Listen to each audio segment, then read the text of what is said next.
परम सत्त्वानां वन्दे तद्गुणलाब्धये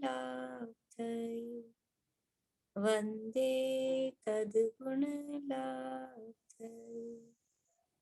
मोक्ष मार्ग के नेता एवं कर्म पर्वतों के भेदा और विश्व के सब तत्वों के ज्ञायक चेतन संवेदक सद्गुण आप समान प्राप्त हो यही भावना भाकर दे विनय पूर्वक करूं वंदना बारंबार जिनेश्वर देव बारंबार जिनेश्वर देव। सूत्र तो बुलवाना है मुझे, लेकिन एक एक को अनम्यूट करने का हो नहीं पाएगा आज। सूत्र बाद में बुलवाएंगे। किसी को सुनाने हो अभी तक जितने अपने 3-4 सूत्र हुए हैं, 5 सूत्र, किसी को सुनाने हो तो हैंड रेज कर लीजिए आप।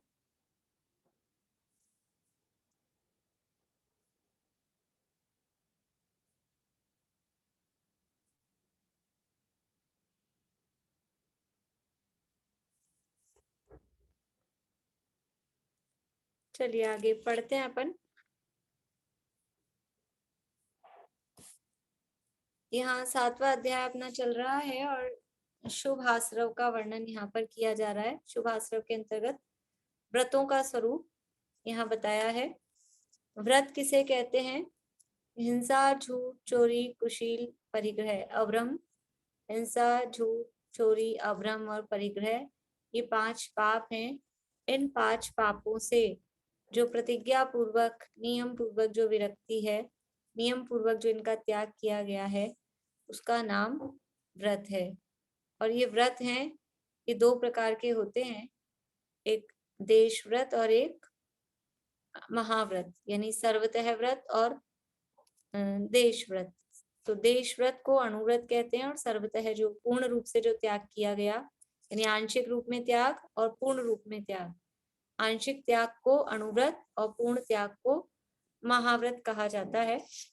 इसके अंतर्गत जब ये व्रत लेते हैं तो इन व्रतों की स्थिरता के लिए, व्रत मेंटेन रहे उसके लिए भावनाएं कही गई हैं। ये 5-5 भावनाएं, भाव, तो उनकी स्थिरता के लिए 5-5 भावनाएं कही गई हैं। अहिंसा व्रत की 5 भावनाएं, कोई सुनाएंगे? अहिंसा व्रत की 5 भावनाएं। आप लोग वैसे हैंड रेज करिए जिनको सुनाना हो ऐप में, तो मैं आपको जल्दी से अनम्यूट कर पाऊंगी। ऐसे नहीं, वैसे हैंड रेज करिए।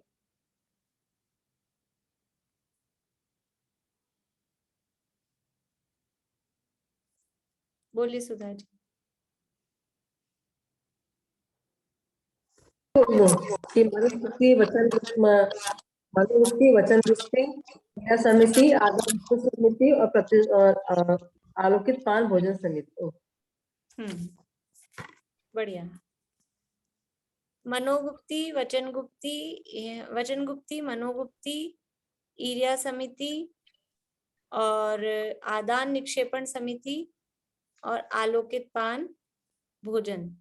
इस तरह से ये अहिंसा व्रत की 5 भावनाएं कही गई हैं।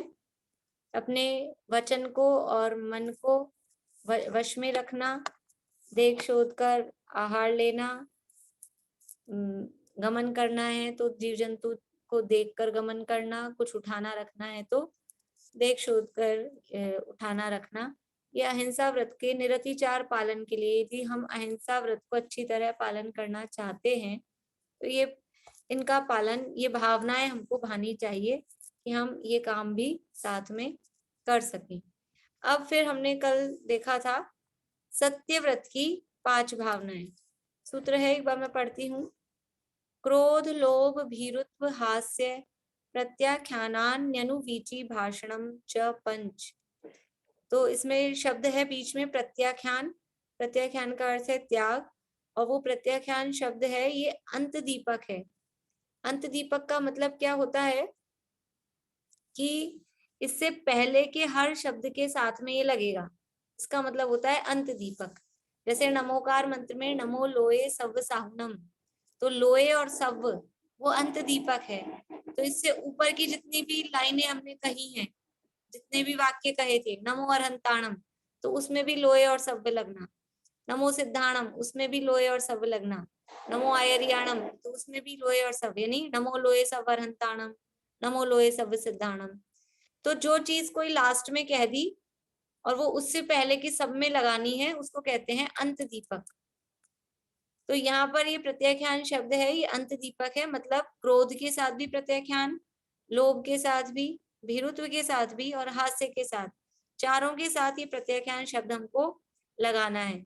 तो क्या बनेगा वास्तव में, सूत्र क्या था? क्रोध प्रत्याख्यान, लोभ प्रत्याख्यान, भीरुत्व प्रत्याख्यान और हास्य प्रत्याख्यान, अनुवीची भाषणम च पंच, ये 5 भावनाएं हैं। कौन कौन सी 5 भावनाएं हैं सत्यव्रत की? क्रोध का त्याग, लोभ का त्याग, भय का त्याग, हंसी का त्याग और अनुवीची भाषण कहना, अनुवीची बोलना, ये सत्यव्रत की 5 भावनाएं हैं। तो सत्यव्रत का यदि हम पालन करना चाहते हैं तो सबसे पहले क्रोध का त्याग करना चाहिए, क्योंकि क्रोध में के वशीभूत होकर जीव क्या क्या नहीं करता है। एक बार एक पोयम मैंने लिखवाई थी आशा आंटी, आपको याद है, चैतालय में, क्रोध बड़ा शैतान है, बच्चों की पोयम थी। क्रोध बड़ा शैतान है, खाता सारा ज्ञान है, क्रोध शांति का दुश्मन है, घर में रखता अनबन है। बहुत दिन हो गए, वैसे 2 साल से 1.5 साल से तो बंद है, बहुत टाइम पहले बताई थी एक बार। क्रोध शांति का दुश्मन है, घर में रखता अनबन है, क्रोध आए तो चुप रहो, निजातम में गुप्त रहो। बीच में एक आध लाइन और है, मैं भी भूल रही हूँ, बहुत दिनों से बोली नहीं, बच्चों को पाठशाला में सिखाते हैं। तो ये क्रोध क्या है? ये क्रोध बड़ा शैतान है, खाता सारा ज्ञान है। जब क्रोध में आता है जीव, तो अच्छा बड़ा से बड़ा विद्वान भी हो ना, वो सारा ज्ञान एक तरफ, कि अभी तो चुप रहो, उसको कहो भी कि आप इतने ज्ञानी हो, आप सब समझते हो, फिर भी आप ऐसा कर रहे हो, कि अभी बोलो मत, अभी तो चुप रहो। ये क्रोध सारा ज्ञान को खा जाता है। तो क्रोध के वशीभूत होकर जीव क्या, कि जो बोल रहा है वो गुस्से में कुछ भी उल्टा पुल्टा कुछ भी बोलता है, वो सच नहीं हो सकता। यदि वो सच भी है तो भी क्रोध के आवेश में कहा गया है, तो भी उसे सच नहीं माना जाता है। इसलिए जो सच बोलना चाहता है, वो अपने सत्यव्रत का पालन के लिए उसे क्रोध का त्याग करना चाहिए। तो सबसे पहली भावना है क्रोध प्रत्याख्यान, की क्रोध का त्याग करना चाहिए।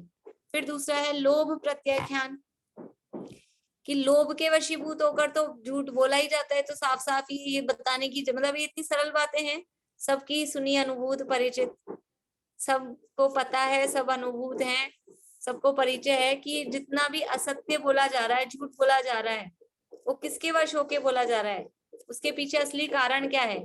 सबसे बड़ा कारण तो लोभ ही है, क्योंकि लोभ में आकर ही झूठ बोलते हैं कि हमको किसी ना किसी चीज का लोभ रहता है। तो ये लोभ के वशीभूत होकर भी जीव झूठ बोलता है, इसलिए लोभ का भी प्रत्याख्यान करने की भावना यहाँ भाई गई है कि हम लोभ का भी त्याग करें। फिर है भय, डर, डर के कारण झूठ बोल देता है। बच्चों में ये बात बहुत ज्यादा होती है, बड़ों में भी होती है, जो जिससे डरता है, डर के कारण झूठ बोलने में आता है कि कुछ भी अब गलत काम तो हो गया है या जो भी बात है, लेकिन यदि किसी का डर लगता है तो फिर झूठ बोला जाता है। तो भय का भी त्याग करें। भय का त्याग कैसे करें? डर तो अपने को लगता है, लेकिन हमें सत्य बोलना है, तो अब जो भी हो जाए निडर होकर कि हमें तो सत्य बोलना है, उस भय का भी त्याग करें। ऐसा होता है, यानी जो सत्यवादी है, उसने जिसने सत्य व्रत लिया है और वो कोई बड़ी गलती भी हो गई और फिर भी लेकिन उसने सत्य व्रत लिया है, तो वो जाके अपना अपराध कह दे सच सच, तो उतनी बड़ी सजा शायद नहीं मिलती है, लेकिन यदि छुपाया जाता है, मायाचारी की जाती है, फिर झूठ बोला जाता है, तो उसका फल दुगना चौगुना हो जाता है। ऐसा दुनिया में भी कोई बच्चे आके सच सच बता दें अपने को कोई बात कि आज मैंने ये ऐसा किया है, गलत तो था लेकिन मैंने तो कर लिया, तो अपने को गुस्सा आता है गलत काम है, लेकिन उतना नहीं आता। और अगर वो छुपा ले और वो झूठ पे झूठ बोले जाए और उसकी पकड़ी जाए गलती और फिर भी वो माने नहीं, तो वो जो गुस्सा आता है वो कितना ज्यादा, तो उसकी सजा फिर वो कितनी, यानी जो भी उसको डांट पड़नी है कि पिटाई होनी है, जो भी काम होना है, वो कितना बढ़ जाता है।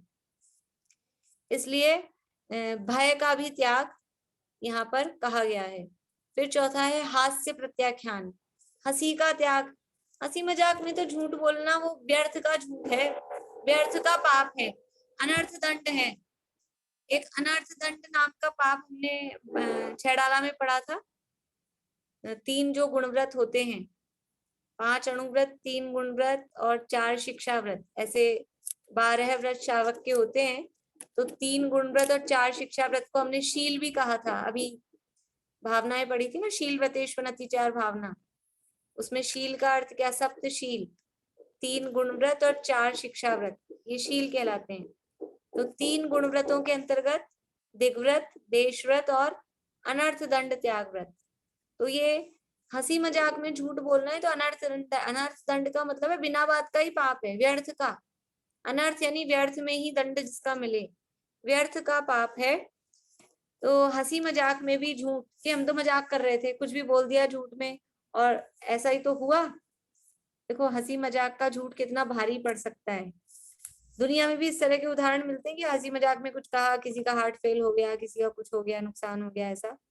और पुराणों में इसकी कहानी मिलती है कि जो रामचंद्र जी और लक्ष्मण, यानी नारायण और बलभद्र, इनमें बहुत परस्पर में प्रेम होता है। नारायण और बलभद्र दोनों भाई होते हैं, दोनों में बहुत प्रेम होता है। तो रामचंद्र जी को, लक्ष्मण को किसी देव ने परीक्षा करने के लिए कि देखिए इन पे कितना प्रेम है, और आके ऐसे ही कह दिया कि वो रामचंद्र जी की तो मृत्यु हो गई, कोई भी घटना बना के कि ऐसा हुआ और वो रामचंद्र जी आपके भाई वो मरण हो गए। इतना सा सुनकर मजाक में, मजाक में मतलब ऐसे मजाक ही तो किया था, तो परीक्षा करने के लिए भी देखते हैं क्या होगा इनके। और ऐसा मजाक में परीक्षा करने के लिए उसने ऐसा झूठ बोला, और वहां लक्ष्मण इतना सुनते ही हार्ट फेल हो गया, मरण को प्राप्त हो गए, मर गए।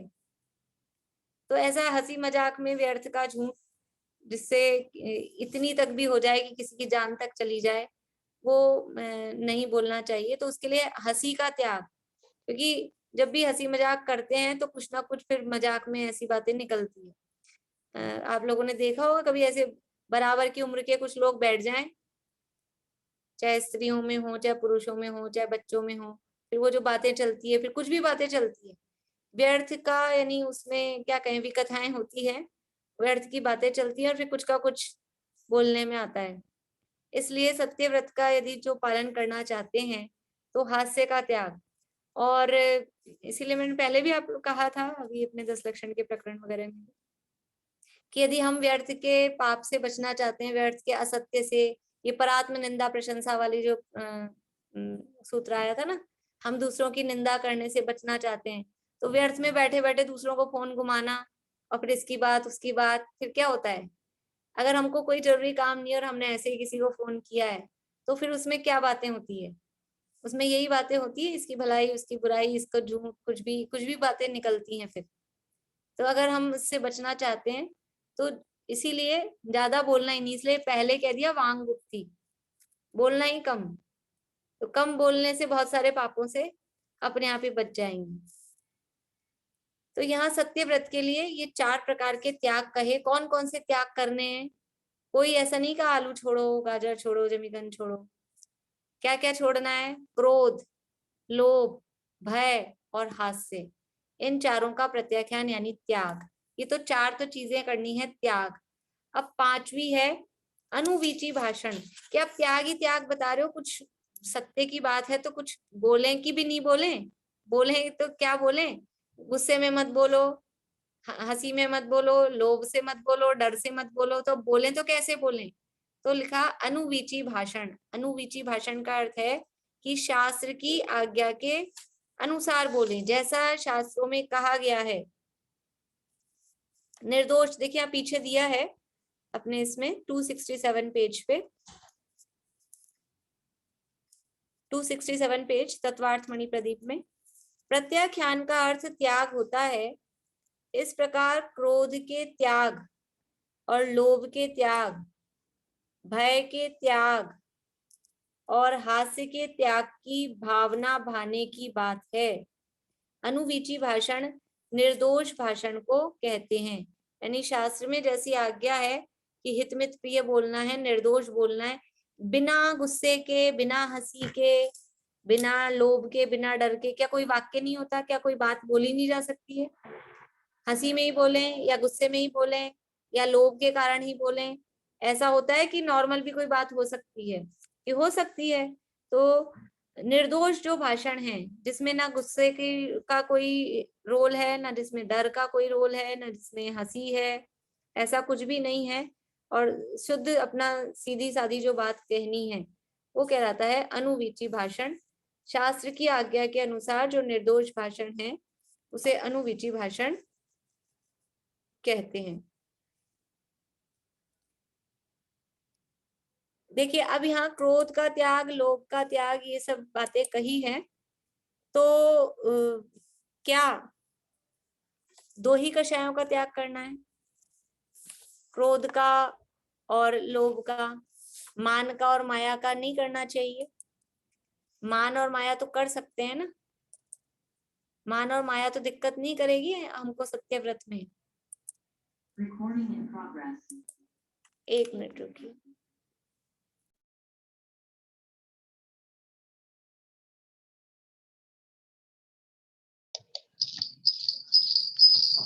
आवाज आ रही है?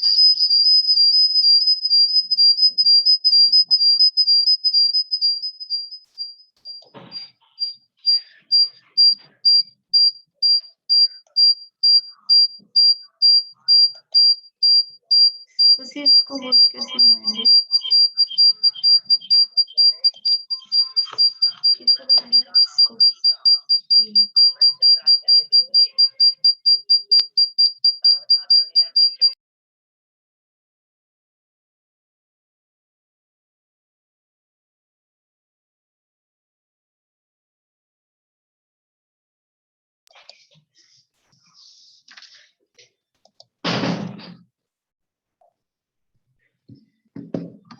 हाँ, तो क्या मान का और माया का त्याग नहीं करना है? मान और माया रख सकते हैं?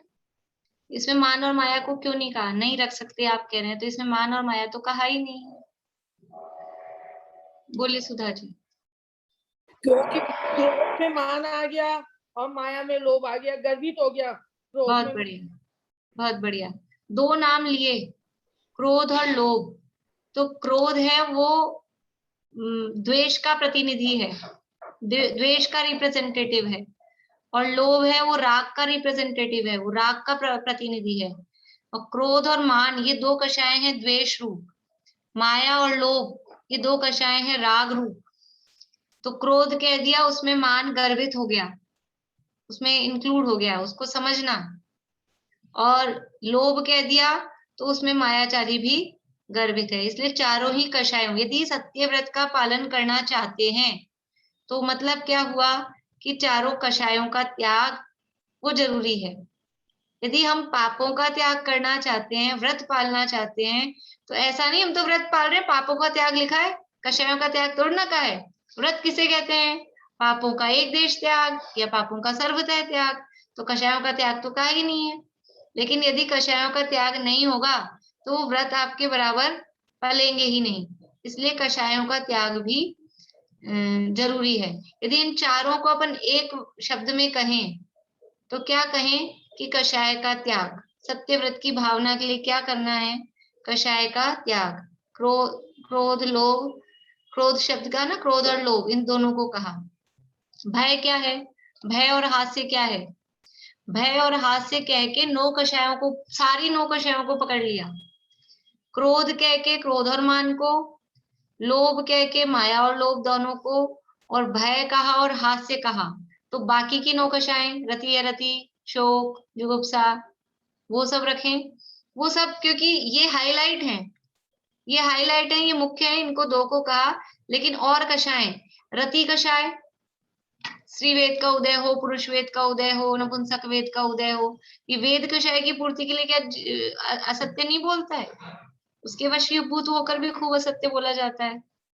इसलिए ये सारी नौ कषायों को दो शब्द में ले लिया, लोभ और भय में सारी नौ कषाय लेना, और हास्य में और क्रोध में ये चारों कषाय, क्रोधमान माया लोभ, ये चारों लेना। यानी चारों ही कषायों का त्याग, और फिर त्याग करने के बाद क्या करना? अनुवीची भाषणम, कि जो शास्त्र में जैसी आज्ञा दी गई है, हित मित प्रिय बोलना, शास्त्र की आज्ञा के अनुसार निर्दोष बोलना, कषायों के वशीभूत किसी भी तरह के कषाय से इंस्पायर होकर, उससे प्रेरित होकर वचन नहीं बोलना चाहिए। ये सत्यव्रत की भावना। भावना का मतलब ऐसा विचार निरंतर रहे कि हम गुस्से में नहीं बोले, हम कषायों में नहीं बोले, हम कोई कषाय हम पे हावी ना हो, और हम जब भी बोलें तो हम निर्दोष बोलें, ऐसी भावना अंदर चलती रहती है, तो वो सत्यव्रत उसका स्थिरता को प्राप्त होता है।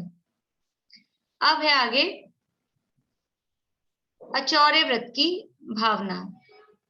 अचौर्य व्रत की भावनाएं कह रहे हैं, देखिए सूत्र में बुलवाती हूँ।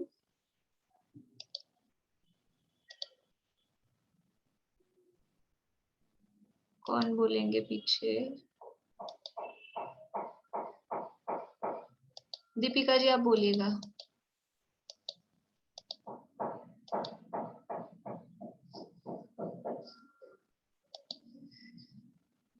शून्यागार विमोचितावास, अनम्यूट नहीं हुए?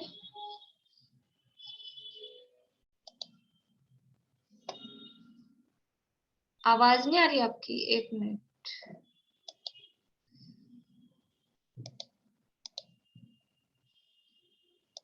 आपकी आवाज नहीं आ रही, और किसी का ट्राई करती हूँ। रश्मि जी आप बोलिए। शून्यागार विमोचितावास, परोपरोधाकरण, परोपरोधाकरण, भैक्ष शुद्धि, भैक्ष शुद्धि, सधर्मा विसंवादः पंच। सधर्मा विसंवादः पंच। शून्यागार विमोचितावास, परोपरोधाकरण, भैक्ष शुद्धि, सधर्मा विसंवादः पंच। शून्यागार विमोचितावास, परोपरोधाकरण, भैक्ष शुद्धि, सधर्मा विसंवादः पंच। देखिए पांच कौन कौन सी हैं, पहले पांच देख लेते हैं। पहली है शून्यागार, दूसरा है विमोचितावास। अब ये जो वास शब्द है वो दोनों के साथ लगाना है। ये वास शब्द भी इसमें अंत दीपक है, यानी शून्यागार वास, विमोचितावास। ठीक है, ये सूत्र है। सूत्र हमेशा शॉर्ट में लिखे जाते हैं, तो बार बार में वास शब्द नहीं लिखा, दो एक साथ लिख दिए और दोनों के लास्ट में लिख दिया वास, तो इसके साथ भी वास लगाना है। शून्यागार वास, विमोचितावास। फिर तीसरा है परोपरोधाकरण, ये तीसरी भावना है। अभी संधि विच्छेद बता देती हूँ। इसके बाद में है भैक्ष शुद्धि, ये चौथी, और पांचवी है सधर्मा विसंवादः, ये पांचवी। ये पांच भावनाएं हैं। इन सूत्रों में केवल और कुछ भी नहीं है, जो पांच पांच भावनाएं हैं तो पांच पांच बातें यहाँ पे बताई गई हैं। पहली हुई शून्यागार, दूसरी विमोचितावास, तीसरा परोपरोधाकरण, चौथा भैक्ष शुद्धि, और पांचवा है सधर्मा विसंवादा। शून्यागार विमोचितावास भैक्ष शुद्धि शून्यागार विमोचितावास परोपरोधाकरण भैक्ष शुद्धि सधर्मा विसंवादः पंच। सुधा जी बोलिए।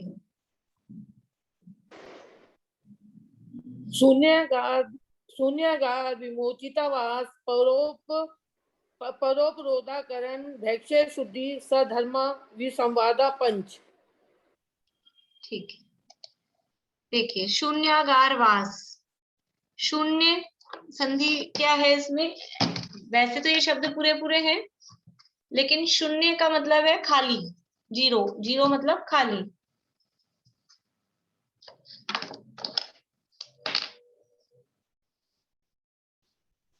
शून्यागार, तो शून्य प्लस आगार। शून्य यानी खाली, आगार का मतलब है कोई घर। आगार का मतलब होता है घर।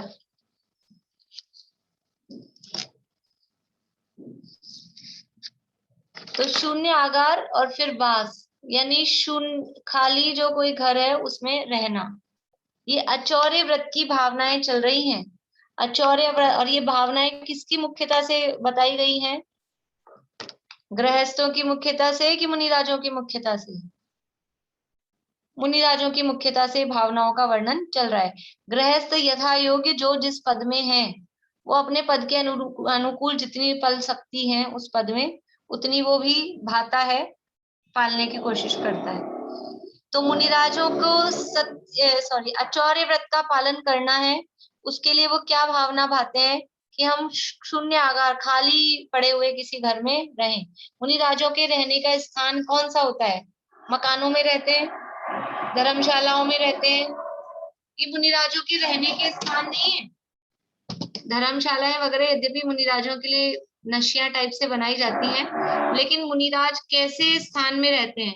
यदि पहले तो जंगलवासी होते हैं, वनवासी कहते हैं, वनों में रहते हैं, गुफाओं में रहते हैं, वृक्ष की बड़े बड़े वृक्ष जंगलों में होते हैं, उनके वो कोटर बने होते हैं, अभी इसमें आगे आ रहा है, वहां रहते हैं। वो तो मुनिराजों के रहने की जगह है।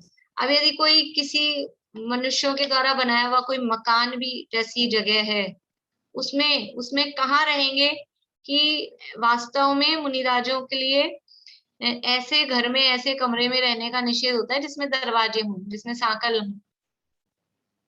जिनमें दरवाजे नहीं है या साकले नहीं है, ऐसे खुला होना चाहिए, यानी बंद बंद करने का सिस्टम जिसमें हो, ऐसी जगहों पे मुनिराज नहीं रहते।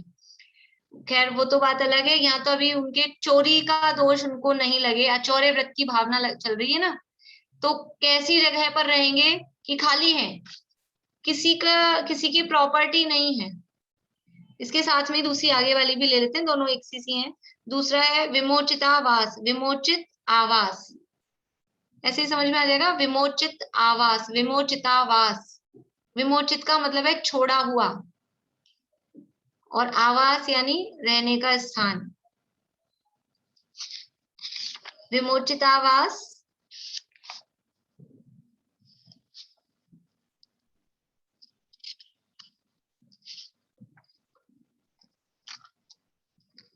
शून्यागारवास और विमोचितावास। तो शून्य यानी खाले, आगार का अर्थ वैसे घर होता है, सागार, आगार, मुनिराज को अनगारी कहते हैं, गृहस्थों को सागारी कहते हैं, लेकिन ये आगार का अर्थ स्थान से समझना कि शून्य यानी खाली स्थान में रहते हैं। खाली स्थान का मतलब है जहाँ कोई नहीं रहता है, ऐसी जगह। तो यहाँ दिया कि जो पर्वतों की गुफाएं हैं, वृक्षों के कोटर हैं, ये खाली जगह होती है, कौन रहता है उनमें? जंगली जानवर रहे तो रहे, नहीं तो कोई ऐसे रहता नहीं है, तो वो कहलाती है शून्यागार। तो ऐसे खाली स्थानों पर रहना, वो शून्यागार वास। दूसरा है विमोचितावास, यानी मनुष्यों के यदि रहने के स्थान है तो उनके द्वारा छोड़ दिए गए हैं। विमोचित यानी छोड़ दिए गए, आवास यानी रहने की जगहों को। तो जहां मनुष्यों ने रहना छोड़ दिया है, ऐसे स्थानों पर रहना। ऐसी जगह कहाँ मिलेगी जहाँ मनुष्य रहना छोड़ दे? मनुष्य मतलब गृहस्थ लोग, सब जगह तो भरे हुए हैं, जगह की तो कमी है। मुनिराजों को कहाँ ऐसी जगह मिलेगी रहने को कि कोई छोड़ जाए? तो ऐसा है, ये तो अभी का जमाना थोड़ा सा बदल गया है। पुराने जमाने में जैसे कहीं, अभी जैसे कोरोना हो रहा है ना, अभी तो क्या है कि पूरी वर्ल्ड वाइड है, पेंडेमिक है, तो पूरे वर्ल्ड में ही फैल रही है, तो कहाँ छोड़ के भागें, जहां जाएंगे वहीं हो रहा है। पर पहले भी इस तरह से महामारियां फैलती थी, लेकिन वो पूरे वर्ल्ड वाइड नहीं, किसी एक देश में, किसी एक नगर में, किसी एक गांव में प्लेग फैल गया या कोई और इस तरह की जो भी कोई महामारी वो फैल गई, तो उससे वहां वो बीमारी फैल गई, तो लोग वो जगह छोड़ छोड़ के भाग जाते हैं।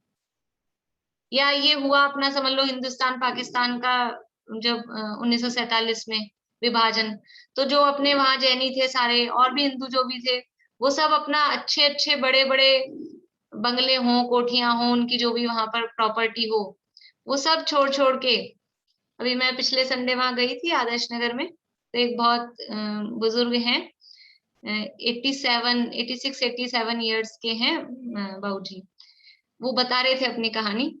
तो बोले इतनी बड़ी बड़ी हमारी हवेली थी, ये इतने बड़े बड़े मंदिर थे, तो अब मूर्तियों को तो लिया है, मंदिर को उठा के कैसे लाएंगे, या थोड़ा अपना खुद का कुछ सामान नहीं लेकर आए, और मूर्तियां ही आई हैं वहां से, इतना ही सामान आ पाया। तो इतनी बड़ी बड़ी हवेलियां अब वो छोड़ के आ गए, वो छोड़ के आ गए। तो ऐसे कोई इधर से उधर आ गए हों, अब वो वहां मान लो अभी तो वहां पे फिर मुसलमान लोग बस गए, यहाँ के मुस्लिम उधर गए ना, तो वो जा जाके उसमें भर गए सब, ये छोड़ के आए, वो आके उसमें भर गए, यहाँ से जो गए। पर ऐसी जगह होती हैं कि जहाँ महामारी फैली है, इस तरह की कुछ हुई है, तो वो गांव के गांव छोड़ के लोग भाग जाते हैं। अब वहां कुछ मकान वकान कुछ ऐसे बने हुए हैं, किसी की कुछ इस तरह की जगह, अब दोबारा कोई आके वहां बसा नहीं, खाली पड़ी है जगह। तो ऐसी जगहों पर मुनिराज वहां रहना चाहिए, वहां जाके रुक सकते हैं। रहना चाहिए कि मतलब घर बना ले अपना, ऐसा नहीं, वो जो भी 1 दिन 2 दिन रुकते हैं, ठहरते हैं, तो ऐसे स्थान पर वो रुक सकते हैं। विमोचितावास मतलब गृहस्थों के द्वारा जिन घरों को, जिन स्थानों को छोड़ दिया गया है। तो शून्यागारवास यानी खाली स्थान, वृक्ष के कोटर, पर्वतों की गुफाएं आदि। और विमोचितावास यानी गृहस्थों के द्वारा जो छोड़े गए मकान आदि हैं, वो विमोचितावास कहलाते हैं। ये 2 हो गए। फिर तीसरा है परोपरोधाकरण। देखिए,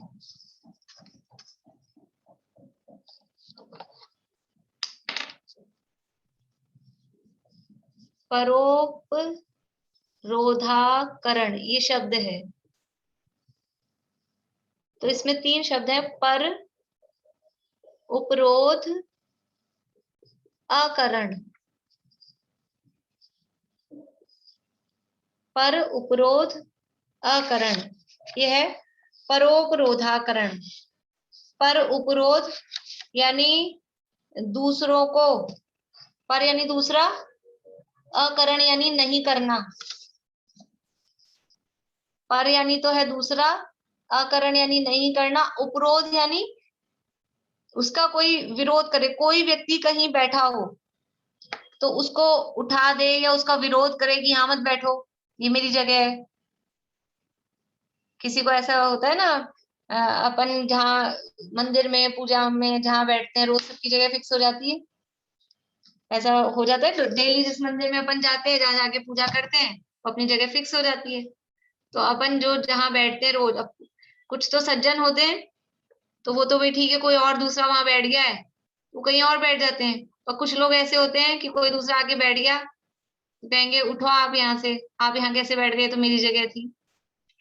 तो मुनिराज किसी को ऐसे उठाते नहीं है, यानी मुनिराज किसी शिला पे बैठते हैं, समझ लीजिए वो वहां जंगल में है, वो उस शिला पे आके बैठे, फिर वो आहार वगैरह के लिए गए, कहीं भी किसी विहार के मतलब कुछ भी काम से गए, और फिर वो दोबारा आके आए, तो वहां कोई और आके बैठ गए, दूसरे मुनिराज बैठ गए, तो कोई और बैठ गया।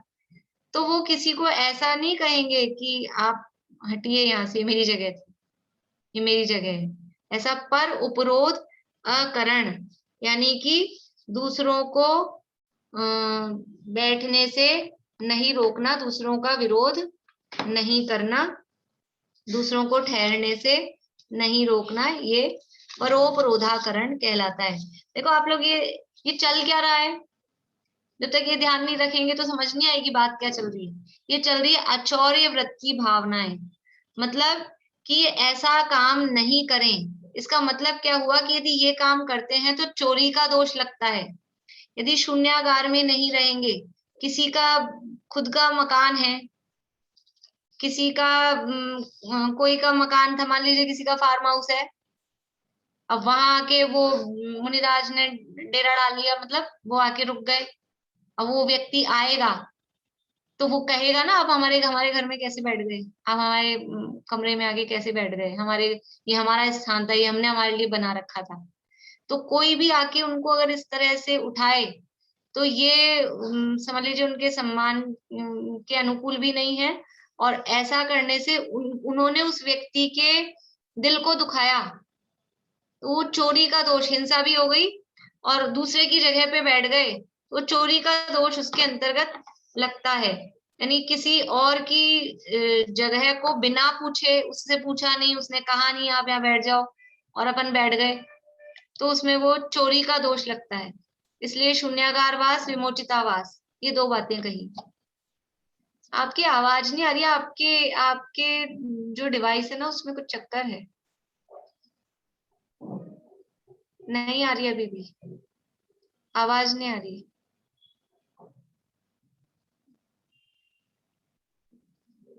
बोलिए मधु भाभी।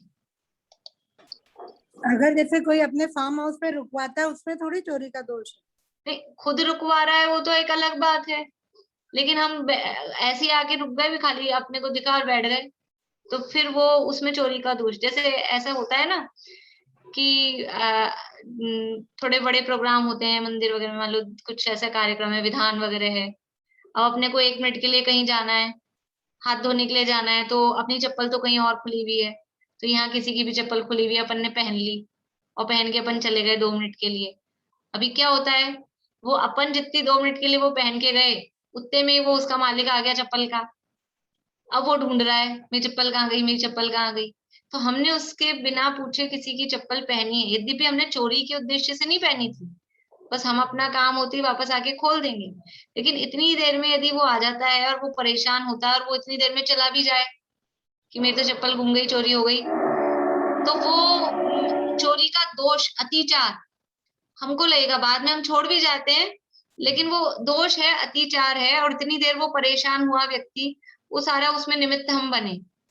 तो ऐसे ही मुनिराज हैं, किसी की जगह है, उसने खुद ने कहा नहीं उससे कि आप यहाँ बैठो रुको, अब वो किसी की जगह बैठ गए आके, किसी का घर था, मकान था, अब वो व्यक्ति परेशान हो रहा है और कि ये आके बैठ गए, अब अपन क्या करें, अब इनको कैसे उठाएं, उठा नहीं सकते, तो उन सब में इसलिए वो चोरी का अतिचार लगता है, तो वो उस अतिचार को भी नहीं लगाना चाहते। व्रतों की स्थिरता के लिए भावनाएं हैं, व्रत हमारे निर्दोष रूप से पलते रहें, इसलिए वो शून्य स्थानों पर रहते हैं, खाली जगहों पर रहते हैं जहाँ कोई नहीं हो, और विमोचितावास, जो दूसरों के द्वारा छोड़े गए हों, ऐसे स्थानों पर वो बैठते हैं। जैसे अपन लोग सफर में जाते हैं कभी,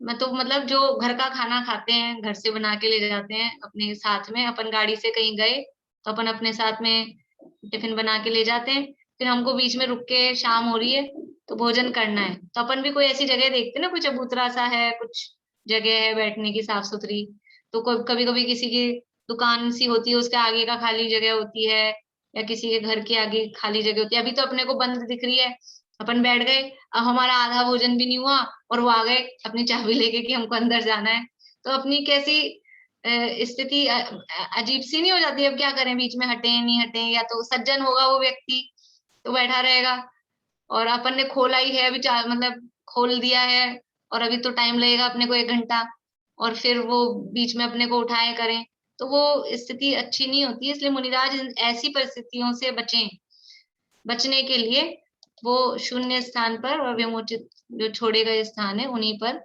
रहते हैं, वहीं रहते मतलब जो भी उनको अपना टाइम स्पेंड करना होता है वो वहां रुकते हैं।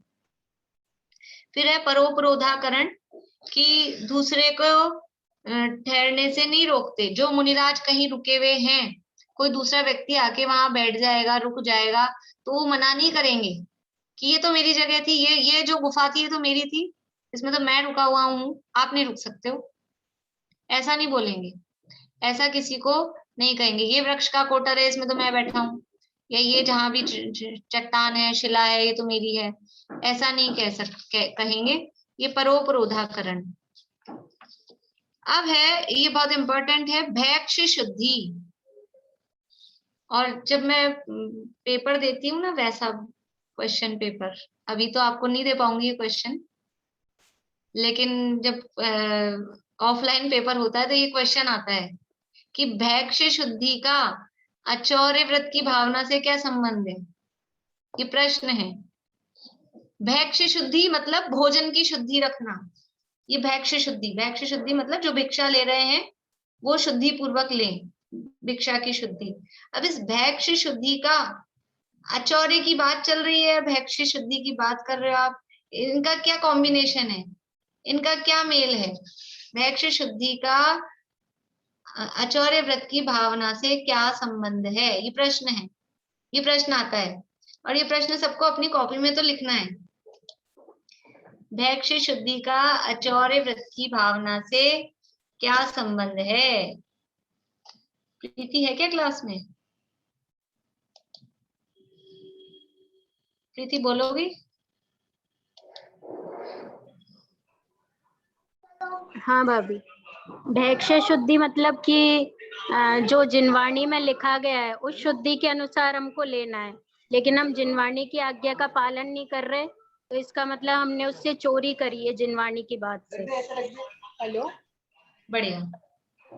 देखो और जैसे द्रव्य क्षेत्र काल भाव के हिसाब से लेना है तो उस काल में नहीं लिया, उस द्रव्य के अनुसार, उस क्षेत्र के अनुसार नहीं लिया तो उसकी भी एक तरह से चोरी करी, तो उसकी भावना भी। बढ़िया। भैक्ष्य शुद्धि बहुत दिन हो गए इनको भी पढ़े हुए, लेकिन उसको याद है, अच्छी बात है। मुझे पता था उसको याद होगा। भैक्ष्य शुद्धि का अचौर्य व्रत की भावना से क्या संबंध है कि जो आचार शास्त्र, जो चरणानियोग के शास्त्र हैं, चरणानियोग की शास्त्रों में जो आहार ग्रहण की जो आज्ञा, जो विधि बताई गई है, मुनिराजों के आहार ग्रहण की जो विधि बताई गई है, यदि उस विधि का उल्लंघन करके वो आहार ग्रहण कर रहे हैं, इसका मतलब क्या है, यानी जो मुनिराजों के आहार की क्या विधि बताई गई है कि बराबर नवदा भक्ति पूर्वक, मतलब कैसे निकलना है, मौन लेकर आना है, फिर नवदा भक्ति पूर्वक उनका वो पड़गाहन हो, उसके बाद में भी 32 दोष 46 अंतराय, ये सब टालने के बाद में फिर वो आहार ग्रहण करेंगे।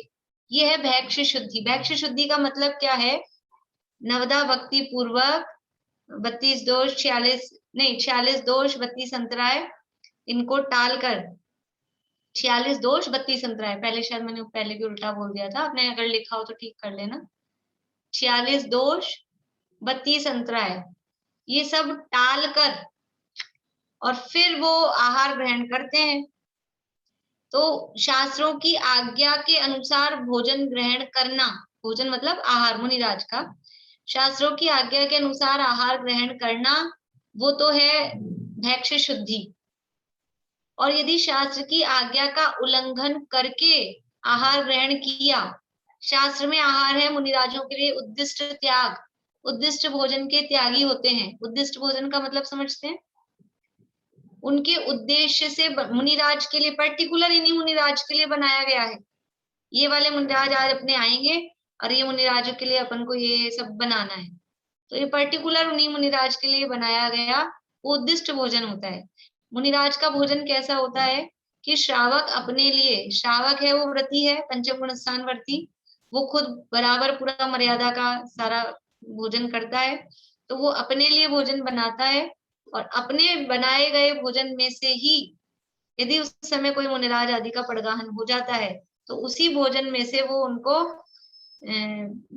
आहार कराता है। अतिथि संविभाग नाम का व्रत है श्रावकों के लिए, तो ये कहलाता है अनुद्दिष्ट आहार।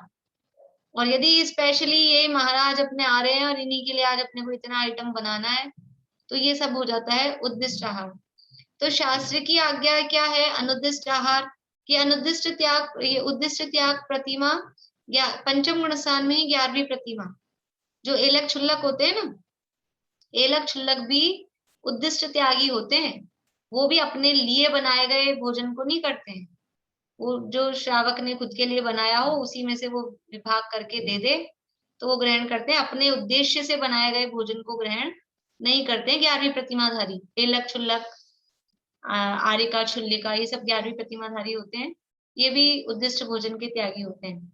तो मुनिराज तो उनसे और एक स्टेप आगे हैं। तो अनुद्दिष्ट आहार ग्रहण करें, फिर नवदा भक्ति पूर्वक बराबर जो क्रियाएं हैं, और फिर नवदा भक्ति पूर्वक पड़गाहन हो गया, उसके बाद भी यदि कोई अंतराय आ जाता है, कोई दोष दिखाई दे जाता है, तो वो आहार का त्याग कर देंगे। ये बराबर ये पालन करना, ये तो है भैक्ष शुद्धि।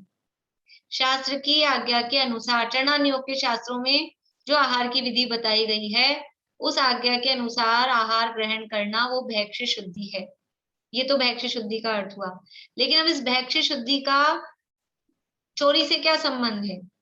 तो यदि हम ये शास्त्र की आज्ञा का उल्लंघन करके किसी भी विधि में हमने कमी की, आहार उद्दिष्ट अनुद्दिष्ट का ध्यान नहीं रखा, या नवदा भक्ति में से कुछ कम हुआ भी ठीक है, इतने दिन हो गए, आदिनाथ मुंडा सोचते 6 महीने हो गए, अब ठीक है ना, जो ला रहा है थाली लगा के उसी में से ले लेते हैं, थाली लगा लगा के तो लोग लाते ही थे आहार।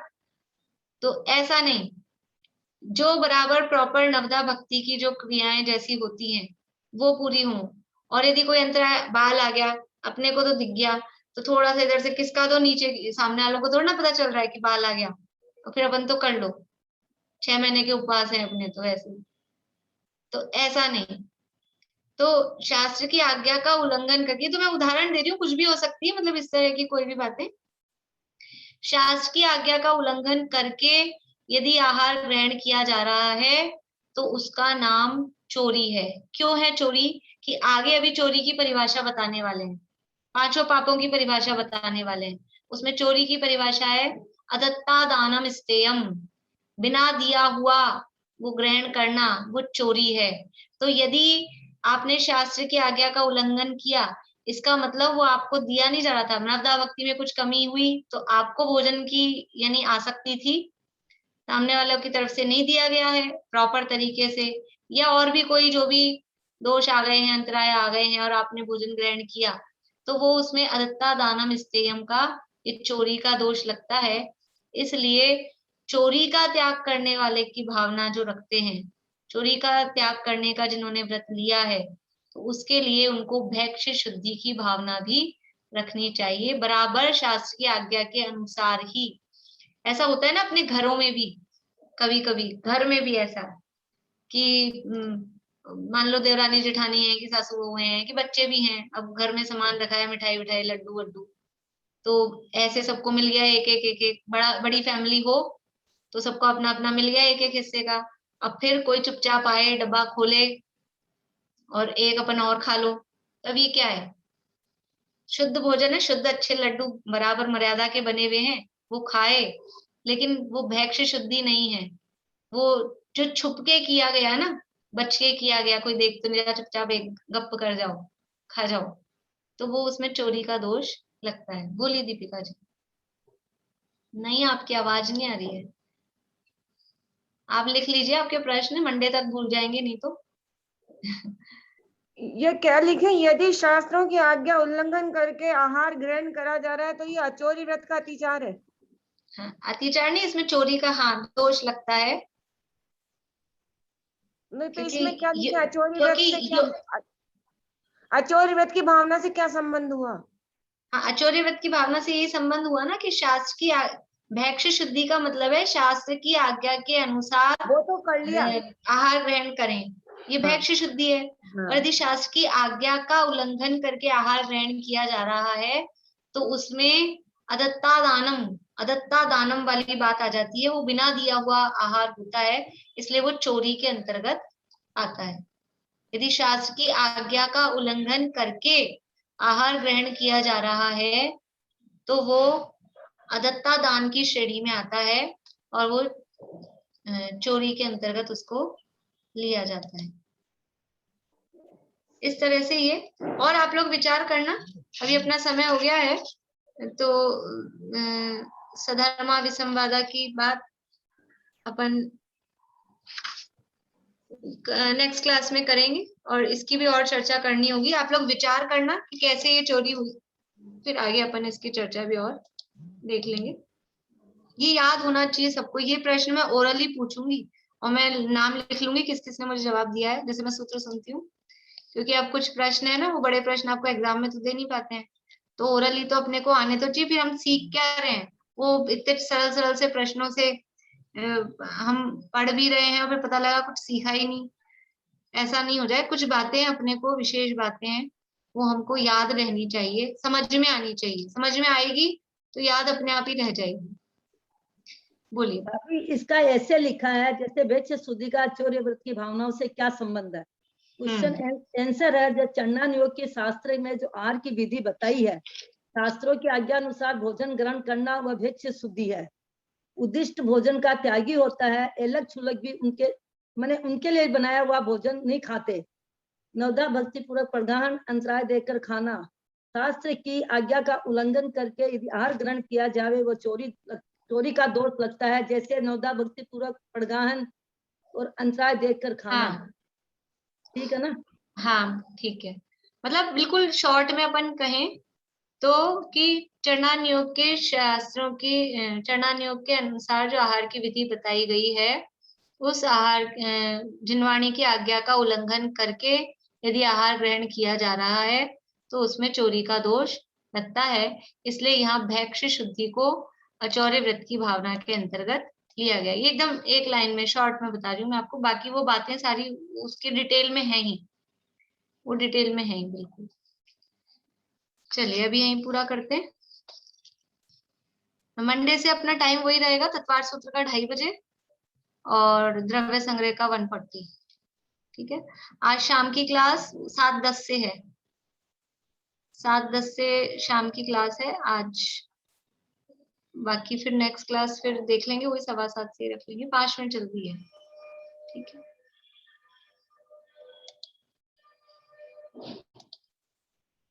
बोलिए। इसमें ये भी तो लिख सकते हैं ना कि शास्त्र के विपरीत ग्रहण करना वो हाँ वही मतलब है, शास्त्र के आचार्य व्रत आज्ञा के के। भावना के।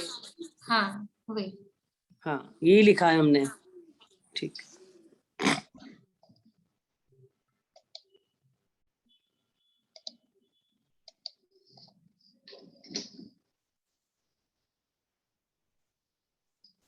निज पद विहारी धर्मधारी धर्ममय धर्मात्मा निज आत्मा को साध पाया परम पद परमात्मा। हे ज्ञान त्यागी नमी तेरी शरण में मम आत्मा। तुमने बताया जगत को सब आत्मा परमात्मा।